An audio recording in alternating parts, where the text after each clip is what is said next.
Hey everyone, welcome back to another Death Stranding video, and I know that last video was more simplistic, but I have to show you guys why the fuck it's been a lot more simple than the other videos, and you guys will know that it makes a lot of sense, and you agree with me. Well, welcome. These are my clips, so I have all of these clips for me to edit and make a good video. These are not clips, of course, these are from Vegas because I sent them to Vegas. I usually don't edit with Vegas anymore, but you know, I just wanted something more simplistic because we have 422 fucking videos. So for that reason, I decided that yeah, we're gonna do something more simplistic. I kind of have to go and burn through all these fucking videos and things because I kind of have other things to do as well. So I basically have all these games. So I have War Thunder that I have to play because I promised my friend that I was gonna level up. I was gonna level up or, you know, research Sweden. Sorry, my friend, I haven't done it yet. And I also have Kingdom Come Deliverance that I kind of want to finish the game already. Overwatch 2 that I kind of want to have a little session, like some sessions with my friends as well, because we have fun with it. Hitman, I'm doing something very special as well. As soon as I finish, I'm going to record it as well. SCP, I'm playing with my friends. We have to finish it. Skate, because, oh shit, this is the pre-alpha. You guys pretend that you haven't seen this, and that's it. We have our universe in WWE. We have Ground Branch to finish. Tropico, because I kind of want to, you know, keep playing fucking Tropico. We have Death Stranding to finish, and we also have Dead by Daylight because I'm doing more gameplay footage shit with Dead by Daylight, and I also downloaded Session Skate Sim, meaning that, you know, I kind of want to play more skate, and also, that's also one thing. I got a new skateboard, so yeah, this is not a white grip tape, it's a clear grip tape, because I'm gonna do something very cool with this board right here that I think it's really beautiful. It's maple as well, and also has a hot girl in the back. I know you guys are not here for this. I just wanted to show you guys why the fuck I'm not doing what I was supposed to do. It's because of all these things, you know, and I'm on vacation, and I am also taking a very powerful medication, so I'm kind of fucked. But yeah, while I'm, you know, rendering this shit, let's record a new video talking about Death Stranding, and I'm sorry for the huge intro. I just had to explain to you guys why I'm doing what I'm doing. So yeah, let's just do this, you know what I mean? But anyway, let's just jump right into the video. If you guys skipped, okay. If you didn't, well, then let's go. And I know you guys already saw some of these things in my previous video, like the scenes itself, but I still didn't talk about it back then because I didn't thought it would be cool, so I decided to do this right now. So the first thing that I want to talk about is Fragile. So I finally got why Fragile's the way she is. She was supposed to be like this total badass hottie, and yeah, she still kind of is, but then Timefall hit her when she was trying to save South Knot. Literal superhero shit. Spoiler warning, obviously, but come on. She ran naked through a storm with a nuke just to stop a disaster. No suit, no protection, just pure risk. And that's not bravery, that's next level sacrifice. And okay, I also asked the question, did the Timefall get everything, like, all the way down? I mean, the game doesn't say it straight up, but if she was fully exposed, knowing Kojima, that loves that brutal symbolism, then yeah, I think it hit everywhere. That's part of the horror, right? She didn't just give up her image, she gave up her body, her identity, everything people might judge her for, and she still did it. That's what makes her more than just a cool character. She's real, scarred as hell, but still standing. And Mama and Lockne, brother, I gotta say, Mama's story hit me hard. She's not just another side character, she's deep, broken in a way that lingers, and still walking through it like she can hear the pain echoing inside her. That baby, bro, it's not just some creepy twist, it's a scar that never left. It's like she's still tethered to something that's already gone. And I don't know, maybe just me, but when I saw her, I thought, yeah, I'd be a father, you know, I'd stay, build something around her because no one deserves to be alone with that kind of weight. And Kojima, man, that guy doesn't just write characters, he builds them from sorrow and myth and weirdness and beauty all at once. Mama isn't just cool or tragic. She's resilience. She's walking trauma. And yet, she keeps going. Still part of the story, still besides you, you know? And that's when the game stops being about delivering boxes and starts feeling like you're walking through people's lives. And Mama, she stays with you. And yeah, she's hot too. Let's be real. Not in that exaggerated, over the top, sexy character kind of way, but in that deep, messed up, real woman who's been through some serious shit kind of way. You know what I mean? She's beautiful in a way that sneaks up on you. At first, you're just listening, caught up to her story, and then out of nowhere, you're like, hold up, why is my chest tight? The messy bun, the dark circles, wires hanging off her, and she still carries this quiet intensity, you know? That kind of presence that lingers. It like she's owns every scar, every shadow, and somehow that just makes her even more magnetic. Kojima went all in. He gave her brains, grief, a feathered ghost baby, and still made her a total smoke show. Honestly, Kojima, respect my boy. And Mama was dead the whole time. Like, actually dead. But somehow, still there because of the BT. That tether that was keeping her in between, not fully gone, not fully here. She literally passed but didn't finish passing, you know? And now it's like Lockne is carrying both of them, and that hit me out of nowhere. I mean, they're twins, but it's deeper than that. It's like they're the same person now. One body, two souls, one memory, one grief. I've never saw it coming, and I gotta say, Lockne's hot too. A little cold, a little distant, but honestly, it makes sense. She's carrying all that weight. She was a bitch at first, but man, it was justified. I ended up loving the whole arc. It's haunting and sad and beautiful at the same time. Like, this game doesn't just show death, it shows what comes after, when you're still holding on. And I also did one delivery that was just holy fuck. Not because there were tons of PTs, actually there weren't many. I only ran in July 3. And now that I can sever their connection to the world, it hits different. Of course, I can do these things to Mama and Lockne. More Mama than anything else, but yeah.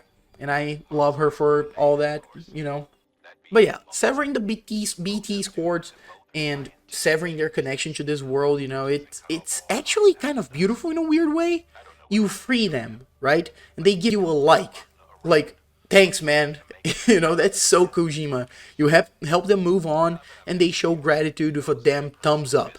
It's funny but low-key emotional too. But what made that delivery hard as hell wasn't the BTs, it was the mountain. Full on snow, winds, blizzards, slippery as shit, and I still went up, like actually climbed a whole ass frozen mountain, slipped every few steps, but pushing anyway. And I didn't go that route because the game told me to. I picked it, I saw the path, and I thought, yeah, I got this. That's what made it hit. When I finally reached the top and looked down, just breathing, man, it was like the whole world opened up beneath me. Not just a view, you know, it felt earned, like the game paused just to let me exist in that moment. Going down was easier, but still sketchy. Slipped a few times, didn't fall, thank God. But I kept thinking, this is it.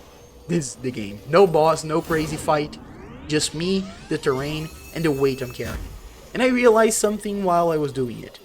I just want to finish the story so I can keep playing. No cutscenes, no wondering what's coming, just delivering. You know, just upgrading shit, building roads, chilling in the silence. I'm not rushing the end because I'm tired. I'm rushing it so I can finally slow down. That's my whole focus.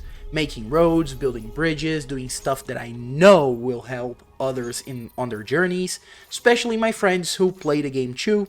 It's wild how this game nails something so few multiplayer games ever do. It's not about playing with people in real time. It's about playing for people. No chat, no voice comms yelling, "Revive me!" Just silent, invisible acts of care that ripple through the world. You build a ladder, someone you never meet skips a pain you felt. You upgrade a zipline, someone flies through the sky, maybe never realizing you made it easier. But they feel it anyway. That's not just a synchronous multiplayer. It's empathy made into a game mechanic. A system that quietly says, hey, someone helped you. Now it's your turn. No big reward, no flashy points, just a simple like. A mark left behind, a world slowly healing bit by bit. And that's why Death Stranding is a masterpiece. Not for the graphics, or the cast, or even the story, wild and poetic as it is. It's because it changes what connection means in gaming. It makes solitude feel warm, cooperation feel sacred, and helping others feel like the real endgame. You're not chasing a score, you're building a legacy. One bridge, one zip line, one shelter at a time. And knowing you want to do this, for your friends, to give them something you never had, that's not just playing the game right. I am becoming part of the Strand. And yeah, I'm damn proud of that, and I think you guys should do the same. Like, for real, that's the whole game. That's what the game is all about.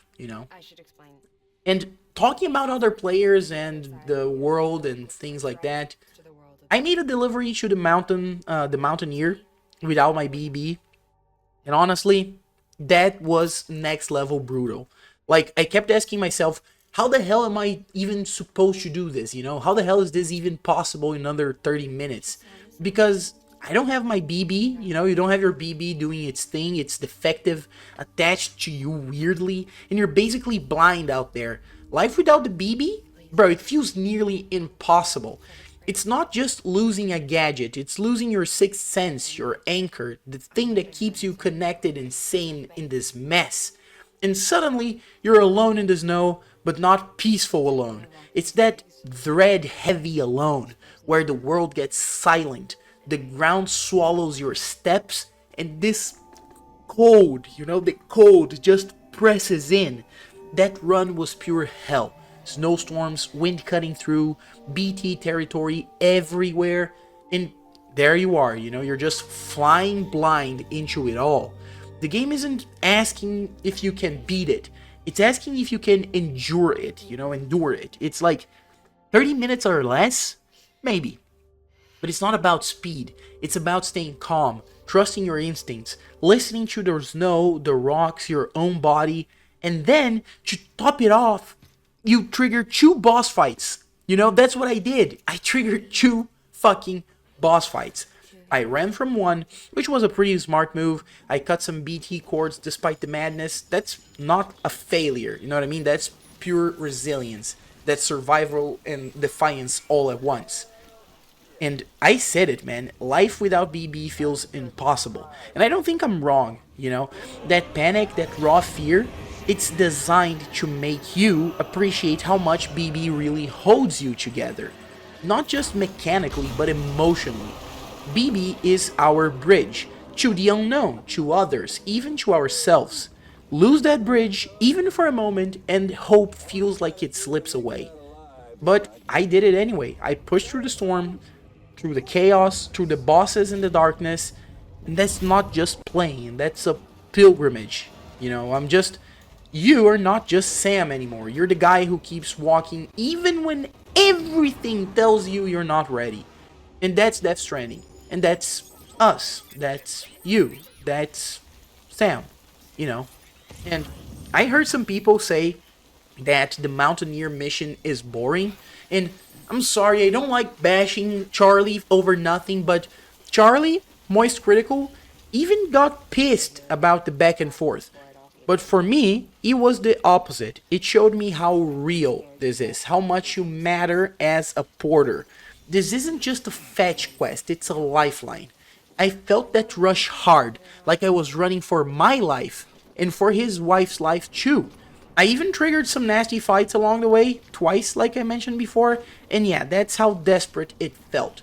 No time to waste, just push forward, and that's what makes this game so damn good. And I just thought, well, BB will be back soon. My little partner, my eyes in the dark. And when that happens, I'll breathe easier, but I'll never forget this run, man. Because even without BB, without comfort and safety, I was, enough. I carried someone's world on my back. This isn't just a game anymore, it's a mirror. And right now, I'm seeing exactly who I am. So I keep walking closer to that place where it's just roads, silence, and stars. No more rushing, just peace. And you know what? This game is all about learning how to adapt. And I did. Not just with gear or maps, but with my mindset. When I walked through BT territory without BB, I just crouched, held my breath, and I kept moving straight. No panic, just focus. Finding the shortest, safest route out. I severed a bunch of BT cords along the way, but I was racing against time to finish the mission, so it was intense. Traversing that terrain blind without BB, it's next level hard. I really missed him, not just because he warns you, but because he's like a heartbeat in the dark, your connection to the world. But here's the thing, without BB, I had to learn to trust myself. Hold still, feel the patterns in the silence, move without sight. It's scary as hell, but I didn't fold. I adapted. And now, when BB comes back, I'm gonna be stronger, steadier, better. Because I didn't just get used to the terrain, I adapted to the fear itself. That's what this game is all about. It's not just survival, it's growth. Hard as it is, or hard as it was, I did it anyway. That's the Strand. And by the time I was writing this script, I'd hit 23.7 hours in Death Stranding. Like, I've been playing it hard, and honestly, I just want to keep going. But now, instead of playing, I'm switching gears to editing. Because, like I said before, I gotta cut through a ton of footage. Crazy how it just keeps piling up, like over 400 clips now. That's not just gameplay time, that's a whole journey. Like carving a path through the mountains. Every clip is a memory, a moment where I caught my breath, I ran for my life, or felt something that mattered. It's my personal porter's log. And now it's time to step back, reflect, and weave all those moments into a story. So yeah, tomorrow I might not play, I might just edit, but that's cool. The road's still there, the mountains will wait, the rain will fall again, and BB, he's just waiting to sync back up. For now, I'm still walking the Strand, just with scissors and sound. I also had my first firefight. Like, I didn't kill anyone, because like I said, I don't want to kill. I just used rubber bullets, non-lethal stuff, and it worked fine. Honestly, I don't get why people complain so much. The time to kill isn't that bad either, it feels pretty normal to me. I think some people just hate for the sake of hating. It's kind of weird. This fight wasn't about jumping in, guns blazing. It's about being a porter who knows sometimes you can't avoid it, but you handle it in your own terms. No bloodshed, no mess, that's not just a playstyle, it's a mindset. In a game about rebuilding. I'm here to protect, not destroy. Rubber bullets, stun guns, or stun rounds, like, respect. You know what I mean? I didn't let the fight define me. I defined the fight. Sure, some folks say that the combat's clunky or not rewarding. They miss the point. This isn't Call of Duty. It's about doing what you have to without staining your soul. The TTK isn't fast because it's not supposed to be. It's deliberate, careful. If I must fight, it's on my own terms. You know what I mean? So yeah, first firefight done, no blood on my hands, just another step in the journey. That's the porter this world needs. And I had to make a tough call and ditch some cargo, which was very bad. I also had to finish this delivery, like that's why I ditched it. But it was either that or dying. The place was swarming with BTs, snow pouring down hard, and no BB by my side. Yet, sure, my buddy bot will handle, 4 or 5 deliveries for me. But this one, nah, I'm not finishing it. I still got time, but I'm not risking it. That's the truth, I just said, fuck it. And that's the real burden of being a porter. It's not just the weight on your back, but knowing when to let go. Death here isn't just a respawn, it's a real setback. So when the storm hit, the BTs closed in and BB stayed silent. I didn't panic. I made the call. This one too much today, it's just too much. That wasn't weakness, that was respect for the journey. And by the way, When I say the BB stayed silent, it's because I didn't have my fucking BB. Again, like, wow, what the fuck, you know? That's really good. And yeah, trusting BuddyBot to get some cargo through, that's really smart. It's about managing what you can, not breaking yourself trying to carry everything. Sometimes walking away with your dignity is the strongest move. So I left that snow-covered cargo behind. It can rest, you know. I'm still moving forward, building roads, others will follow. When BB's back and the sky's clear, maybe I'll return, maybe not, but I know I made the right call. So yeah, it was seriously tough, a very tough call to ditch some cargo. I was like, fuck it, you know. I was exhausted too. Sam stopped to catch his breath, but it didn't help much. BTs everywhere, snow piling up, and no BB. Turns out I'm not as a badass of a porter as I thought. But you know what? That's not a problem. You gotta be smart, not reckless. That's experience, not failure. Knowing when you push and when to live to walk another day. That's real. And here's the kicker. The guy actually gave me 222 likes for completing the order. Bumped my connection level and I still got a C rank, which is alright. I was so scared he would berate me in the dialogue, so I skipped all that, but he didn't. So yeah, pretty good. I was very ready for him to roast me, but instead he hit me with these 222 likes and even leveled me up, you know, so yeah, and that was with a C rank and after ditching cargo. That's Death Stranding for you, you know, no guilt trips, no passive aggressive crap, just you tried, you made it, that matters, you know. I even literally skipped the dialogue because I was scared of hearing how bad I did, but nope. Surprise, acceptance, progress. I did what I could, deliver it anyway, and walked away better, you know, that's a win. Plain and simple. And when he said, here's hoping you don't run into any trouble out there, man, that hit different. No sarcasm, no judgment, just real concern. Like, he actually knows how rough it gets, and it is just glad I made it through. Those quiet moments, they just stick with you. I earned that. And when I say I earned that, it's because I did.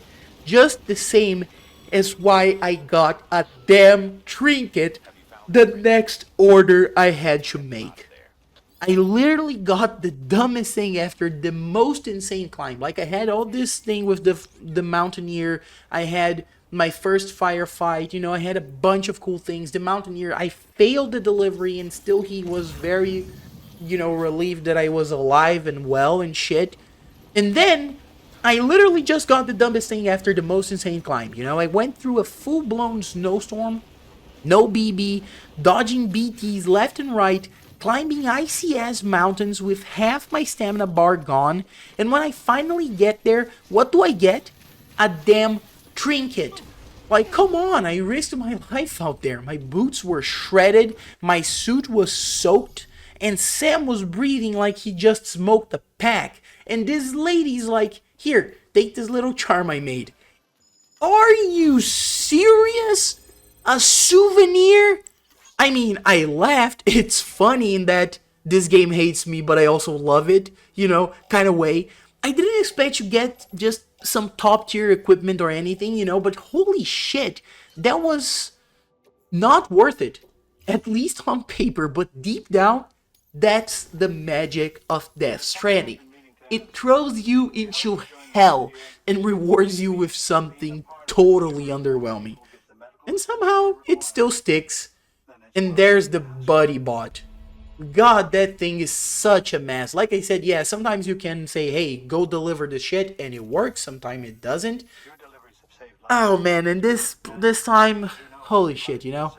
I don't know how they programmed it, but it's like, it's got the soul of a drunk baby giraffe, you know?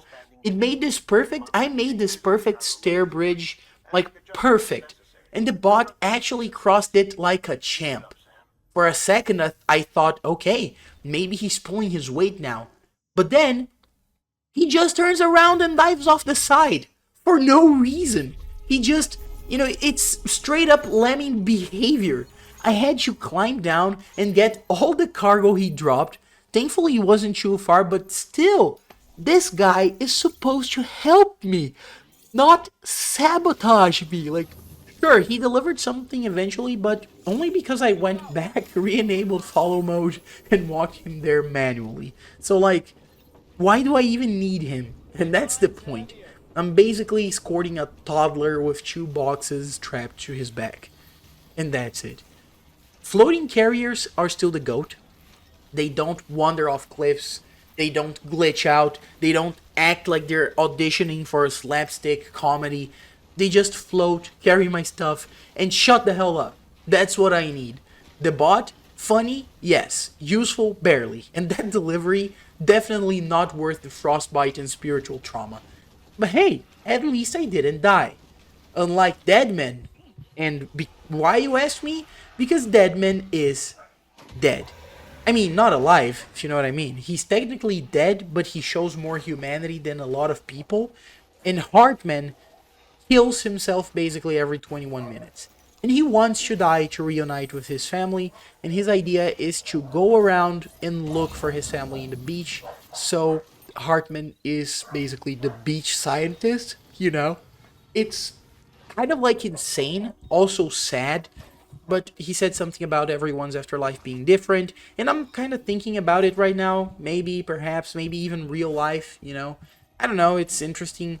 Hartman has a whole loop, you know, it's 21 minutes of life, 3 minutes of death, just to keep diving into his version of the afterlife, looking for ones he lost. That's pain disguised as scientist, or as science, you know? And when he said every afterlife is different, in this world, the beach is personal. It's your own limbo. That's the power of Kojima's work when it really lands, you know? It doesn't explain everything. It just cracks open a space for you to feel the weight of it. Like, maybe the afterlife isn't a single place. Maybe it's a feeling. Frequency tuned to you and only you. And maybe, just maybe, we all get a shot at meeting our last lost ones in our own version of the beach. So yeah, Hartman's sad, but he's also hopeful. He's proof that grief can become discipline. That love doesn't fade, it just changes form. And maybe that's the question that Stranding keeps whispering. If you had the chance, would you keep going back, knowing you might never find them? And if the answer is yes, then you understand Hartman, and maybe a little more of yourself as well. And it's officially, or it's official, sorry, by this time, this moment I was writing, I hit 26.7 hours, more than a day. Game's amazing, like holy shit. I'm still playing it, there's more to come, and the campaign's not done yet. Now I just have to edit videos, but I have officially crossed the 1 full day mark in game. That's not just playing a game, that's living in it. And the fact that the campaign still isn't over, bro, Kojima cooked way more than we thought. So, yeah, I guess that's pretty much it. You know, this video was a little more, I think, it was better, more fluid, but I don't know, you guys are the ones that, you know, tell me if it was good and if it hit home. And yeah, that was it. Death Stranding has been really cool, very amazing, and I just love it, for real. So thank you all for watching. Hope you guys have enjoyed this video, and I really hope seeing you guys in the next one.